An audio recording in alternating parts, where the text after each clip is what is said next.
बरगढ़ जिला दौराजज कोर्ट को बोमा धमक इमेल माध्यम कोर्ट को आसी धमक तेज मेल सूचना पाइबा पर घटनास्थल आंटी बम स्क्वाड पहुंची।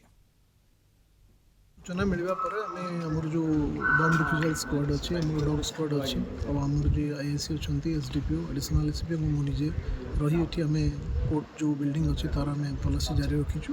बर्तमान सुधा 2 गोटी महलार तलासी सरी जाए, तृतीय फ्लोर तलासी जारी रही है। बर्तमान सुधा आम कौन प्रकार किसी सन्देहजनक जिनस कि किसी जो धमक आसी से रिलेटेड कौन जिनस मिली ना, इनक्रिमिनेटिंग आर्टिकल किसी मिली ना। आम आहरी 3टा फ्लोर अच्छी से तलासी जारी रही पार्किंग स्पेस और कोर्ट परिसर जो अच्छी बाहर जो एरिया अच्छी लॉन विभिन्न ताकू तलासी कर संपूर्ण तलासी करागला जदि किसी सन्देहजनक जिनस मिल आम डिफ्यूज करने कथा आम चिंता करूँ। बर्तमान किसी मिली ना, जेहेतु धमक आसी आम प्राथमिकता देचु बर्तमान बिल्डिंग सुरक्षा और अन्य जिनस बर्तमान से कार्यक्रम को आम जारी रखीचु।